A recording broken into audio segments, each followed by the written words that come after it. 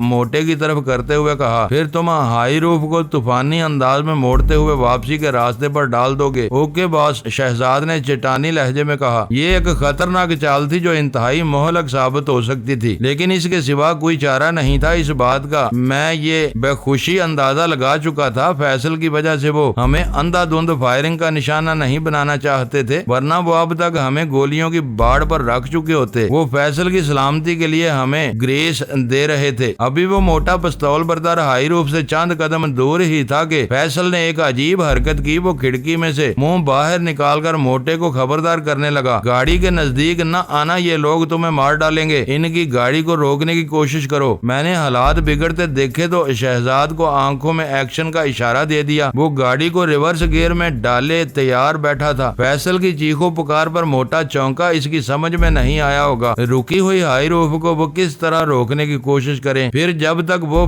فیصل کی بات کے مفہوم تک پہنچتا، شہزاد ان پر چڑھائی کر چکا تھا۔ ہائی روف توپ میں سے نکلے ہوئے گولے کی طرح پیچھے کو بڑھی۔ اس کا پہلا نشانہ وہ موٹا ہی بنا۔ میں نے 4 گن بردار افراد کے قدموں میں فائرنگ کی۔ وہ اس غیر متوقع صورتحال پر گڑبڑا گئے اور جواباً بے دریغ ہم پر گولیاں برسانے لگے۔ ہائی روف حرکت میں تھی، لہذا ان گنوں سے فائر ہونے والی گولیاں گاڑی کی باڈی میں لگیں۔ شہزاد نے کسی بات کی پرواہ کیے بغیر حیران و پریشان مسلح افراد کو روند ڈالا اور ہائی لیکس کو ایک زوردار ٹکر مارنے کے بعد اسٹیئرنگ کو واپسی کے لیے گھمایا۔ میں اس دوران میں چونکہ نظر سے میدان جنگ کا جائزہ لے رہا تھا، میں نے دیکھا ہماری راہ کھوٹی کرنے والے واٹر ٹینکر میں سے بھی 2 گن بردار نکل کر اپنے ساتھیوں کے ساتھ شامل ہو گئے اور ہم پر فائرنگ کرنے لگے۔ وہ ہر ممکنہ طور پر ہمیں روکنے کی کوشش کرنے لگے۔ ہائی لیکس طوفانی ٹکر کھانے کے بعد اپنے قدموں پر تھوڑا سا پیچھے سرک گئی تو شہزاد کے لیے آسانی پیدا ہو گئی۔ اسی وقت میں نے ہائی لیکس کے ٹائروں کو نشانہ بناتے ہوئے فائرنگ کر دی۔ گاڑی کو فلیٹ ہونے میں دیر نہیں لگی، اب وہ ہمارے تعاقب کے قابل نہیں رہے تھے۔ میں نے اپنے عقب میں دیکھتے ہوئے دشمنوں پر گولیاں برسائیں، مقصد انہیں ہلاک کرنا نہیں تھا، میں انہیں شدید زخمی کر کے تعاقب سے روکنا چاہتا تھا۔ اسی لیے میں نے گن کی نال نیچے رکھتے ہوئے ان کے جسموں کو نشانہ بنانے کی کوشش کی تھی۔ نتیجے میں کربناک انسانی چیخوں سے فضا گونج اٹھی۔ ہماری ہائی روف نے پہلے ہی دشمنوں کی بڑی بے دردی سے روند ڈالا تھا۔ اس فائرنگ نے قیامت برپا کر دی۔ موٹے اور اس کے 4 گن بردار ساتھیوں پر برا وقت آن پڑا۔ واٹر ٹینکر سے نمودار ہونے والوں نے انہیں کور دیا اور ہماری گاڑی کو نشانہ بنانے لگے۔ میں انہیں روکنے کی کوشش میں تھا، تاہم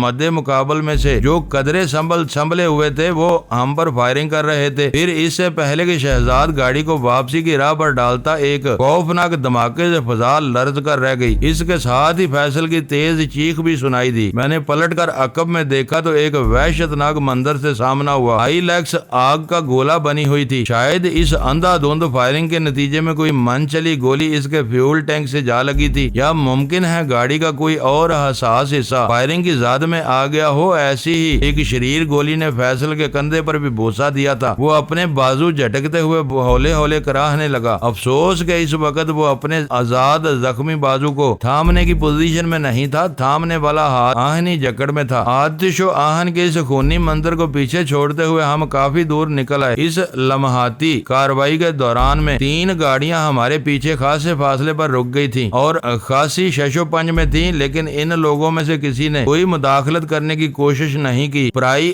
آگ میں کودنا کسے اچھا لگتا ہے؟ شہزاد اس وقت رانگ سائیڈ ڈرائیونگ کر رہا تھا۔ میں نے گمبھیر لہجے میں کہا، گاڑی کو کسی سائیڈ اسٹریٹ میں موڑ لو اور راستہ بدل کر بنگلے پر پہنچنے کی کوشش کرو۔ وہ میری ہدایت پر عمل کرتے ہوئے بولا، کون تھا جہاں ہمیں مشن کی تکمیل کے بعد جانا تھا؟ اس کے بعد شہزاد نے کوئی سوال نہ کیا۔ فیصل کی دبی دبی کراہیں گاڑی میں ابھر رہی تھی۔ میں نے اس کے زخمی کندھے کا جائزہ لیا۔ شریر گولی ٹرائی سیپ مسل پر گھسی بیٹھی تھی۔ ٹرائی سیپ کندھے کا بہت ہی اہم حصہ ہوتا ہے، اس کے عقب میں جوڑ کی ہڈی واقع ہوتی ہے۔ مجھے خدشہ تھا گولی نے اس کے بازو کی ہڈی کو بری طرح متاثر کیا تھا۔ شروع میں اس نے زخمی بازو کو 1-2 مرتبہ جھٹکا تھا، لیکن اب وہ کسی ترئی کے مانند لٹکا ہوا تھا، بے جان اور معطل سا۔ میں نے نمک پاشی کرتے ہوئے کہا، او مسٹر بلیک بیلٹ، تم تو بہت ہی بودھے ثابت ہو رہے ہو۔ ایک ذرا سی چوٹ پر عورتوں کی طرح ٹسوے بہانے بیٹھ گئے۔ وہ کوئی جواب دینے کی بجائے ناپسندیدہ نظر سے مجھے گھورنے لگا۔ میں نے زہریلے لہجے میں کہا، تم اپنے انہی آدمیوں سے ہماری سفارش کرنے والے تھے نا؟ دیکھ لو، انہوں نے تمہیں گولی مار دی۔ اس دنیا میں کوئی کسی کا نہیں ہے پیارے۔ میں اسے تنگ کرنے کے لیے چھیڑ چھاڑ سے کام لے رہا تھا۔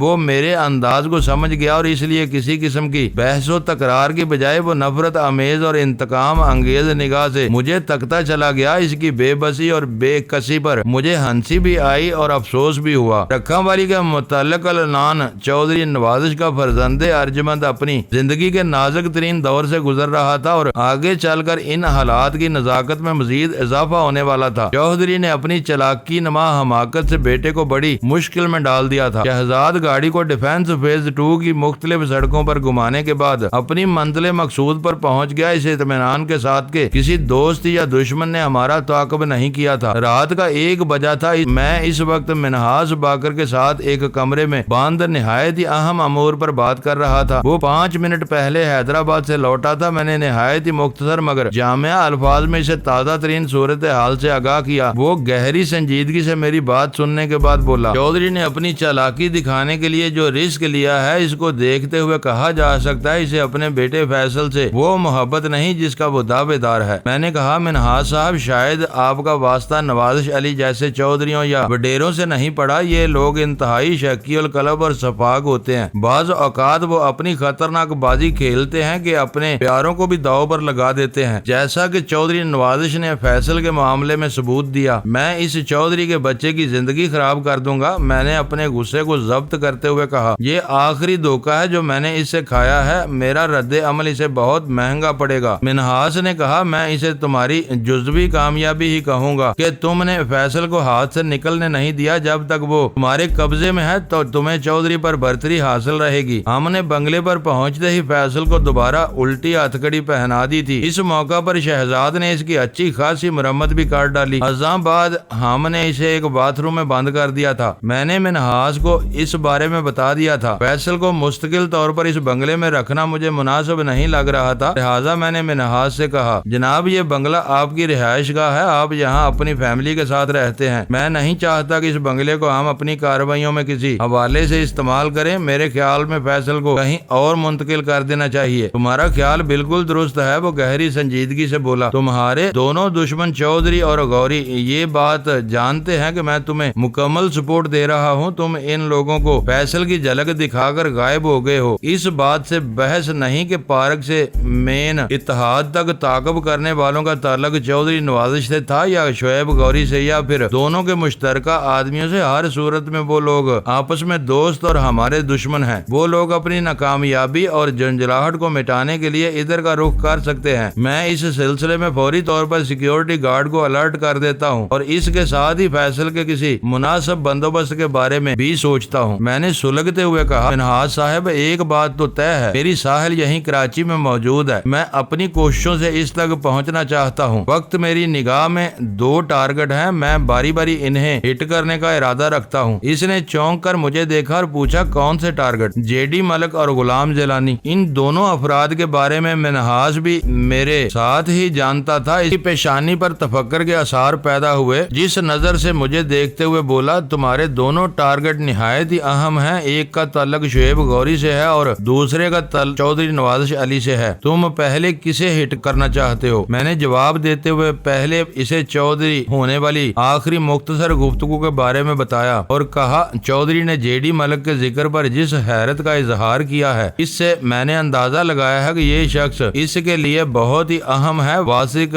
توقع یہی ہے کہ جے ڈی ملک جہنم مکانی میاں زاہد حسین کی جگہ کام کر رہا ہے۔ میں نے سانس لینے کے لیے ذرا توقف کیا، پھر بات کو آگے بڑھاتے ہوئے کہا، میں پہلے جے ڈی ملک کی گردن ناپنا چاہتا ہوں۔ دشمنی کے حوالے سے اس کا پہلا حق بنتا ہے۔ اگر چودھری نوازش علی نے شعیب غوری سے ساحل کو واپس لے لیا ہے، اس بات کے کو بھی امکانات ہیں وہ جے ڈی ملک کی تحویل میں ہو۔ غلام جیلانی میرا سیکنڈ آپشن ہے۔ چند لمحات تک خاموش رہنے کے بعد منہاس نے مجھ سے استفسار کیا، اس مار کا آرائی سے واپس لوٹنے کے بعد کیا تم نے چودھری سے رابطہ کیا ہے؟ ابھی نہیں، میں نے نفی میں گردن ہلاتے ہوئے جواب دیا۔ پہلی فرصت میں اسے فون کرو اور اس کھلی بد عہدی پر اسے بے نقط سنا ڈالو۔ ممکن ہے وہ کوئی نئی بات سامنے آ جائے۔ منہاس نے مشورہ دینے والے انداز میں کہا، اتنی دیر میں فیصل کی منتقلی کے بارے میں کچھ سوچتا ہوں۔ پھر وہ اس کمرے میں رکھے ہوئے فون کی طرف اشارہ کرتے ہوئے بولا، تم اسے استعمال میں لاؤ، میں دوسرے فون سے کام چلا لوں گا۔ پھر وہ اٹھ کر دوسرے کمرے میں چلا گیا۔ دوسرا فون مذکورہ کمرے میں تھا۔ میں نے منہاس کے مشورے کو عملی جامہ پہناتے ہوئے موزہ رکھا والی میں چودھری نوازش کا نمبر ڈائل کیا۔ ڈائلنگ مکمل ہوئی تو پہلی ہی گھنٹی پر فون اٹینڈ کر لیا گیا۔ اس عجلت کے نتیجے میں لائن کٹ گئی۔ لگتا تھا دوسری طرف کوئی فون کے ریسیور پر ہاتھ رکھے بیٹھا گھنٹی بجنے کا انتظار کر رہا تھا۔ مجھے غصہ تو بہت آیا، لیکن دوبارہ ڈائلنگ کے سوا کوئی چارہ نہیں تھا، لہٰذا میں نے اس کوشش کو دہرایا۔ اس مرتبہ دوسری گھنٹی پر ریسیور اٹھایا گیا، پھر میری سماعت میں ایک بکھلائی ہوئی آواز نے دستک دی۔ میں نے اس پریشان حال آواز کو پلک جھپکتے میں پہچان لیا۔ وہ موٹی حال والے چودھری نوازش علی کی آواز تھی، جس کی حالت اس وقت خاصی پتلی ہو رہی تھی۔ اس کی بکھری ہوئی ہیلو کے جواب میں نے زہریلے لہجے میں کہا، چودھری خود کو سنبھالو، ابھی تو کھیل کی ابتدا ہوئی ہے۔ اگر تم اتنی جلدی ہانپنے لگے تو مقابلہ جاری کیسے رکھ سکو گے؟ تم پہلے راؤنڈ میں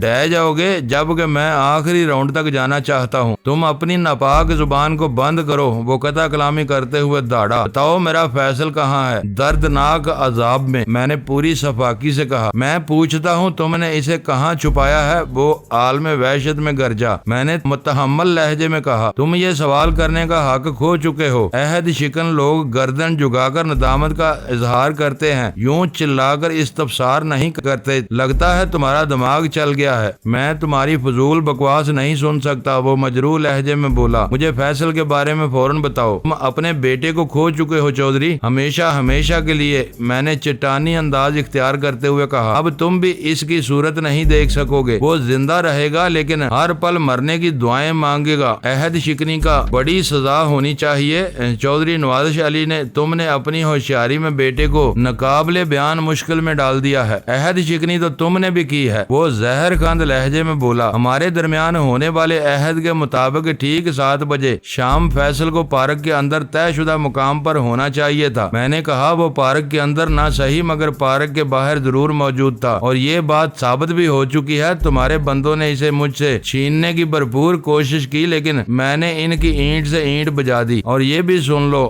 میں نے یہ احتیاط کیوں برتی تھی، سنا دو۔ وہ پھنکارا۔ میں نے ٹھہرے ہوئے لہجے میں کہا، میں نے پارک میں داخل ہونے سے پہلے تمہیں فون کیا تھا، ابھی ہماری گفتگو جاری ہی تھی کہ تم نے فون بند کر دیا۔ میں نے دوبارہ تمہارا نمبر ملایا مگر تم نے ریسیور ہٹا کر فون انگیج کر دیا۔ تمہاری بدنیتی مجھ پر کھلی تو میں بدک گیا۔ ایک لمحے کے توقف کے بعد میں نے اضافہ کرتے ہوئے کہا، جب تم نے فون کے ساتھ وہ گندی حرکت کی اس وقت ہمارے درمیان ساحل پر بات ہو رہی تھی۔ مجھے یقین ہو گیا کہ تم ساحل کو میرے حوالے نہیں کرنا چاہتے بلکہ تمہارے ذہن میں کوئی اور خطرناک پلاننگ ہے، لہٰذا میں نے فیصلہ کر لیا کہ جب تک ساحل کو اپنی آنکھوں سے پارک میں دیکھ نہ لوں فیصل کو اندر لانے کی غلطی نہیں کروں گا۔ دیکھ لو چودھری میرا اندازہ کتنا درست نکلا، تم نے ساحل کو پارک میں پہنچانے کے سلسلے میں کوئی مثبت احکام نہیں دے دیے بلکہ فیصل کو مجھ سے چھیننے کے لیے تم نے پارک کے باہر اپنے خطرناک پالتو کتوں کا جال بچھا دیا۔ کیا میں غلط کہہ رہا ہوں؟ دوسری جانب گمبھیر خاموشی طاری ہو گئی۔ مجھے یوں محسوس ہوا جیسے وہ کسی اور شخص سے گزر بزر کر رہا ہو۔ اس سے پہلے کہ میں کوئی سوال کرتا اس نے جھنجھلاہٹ امیز لہجے میں کہا، اگر تم مجھ پر بے اعتمادی ظاہر کر رہے ہو تو میں کیسے یقین کر لوں کہ تم فیصل کو میرے بندوں کے حوالے کرنے کے لیے نیک نیت تھے؟ تمہارا جھوٹ تو اسی بات سے پکڑا جا رہا ہے کہ تم نے پارک کے اندر جا کر ساحل کو چیک کرنے کی کوشش کی تھی۔ میری معلومات کے مطابق تم نے اس پارک کے اندر قدم بھی نہیں رکھا۔ میں آج دوپہر کے بعد سے سہیل کے حلیے میں سرگرم عمل تھا، اسی لیے چودھری کے آدمی مجھے پہچان نہیں پائے۔ یہ ایک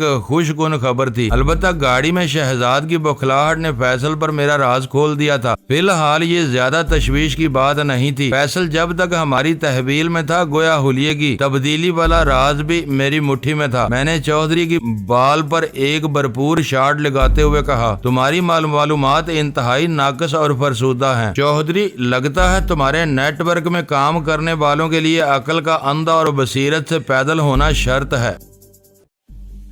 معزز ناظرین، لائک کریں، شیئر کریں اور کمنٹس باکس میں پاک آرمی زندہ باد، پاکستان پائندہ باد کا نعرہ ضرور درج کر کے اپنے ملک پر فخر کریں اور پاکستان کی بنیادیں مضبوط کرنے میں اپنا کردار ادا کریں۔ ویڈیو دیکھنے کا شکریہ۔ معزز ناظرین، اپنا خیال رکھیے گا اور ہمارے چینل کا بھی۔ ISI پاک آرمی زندہ باد، پاکستان پائندہ باد۔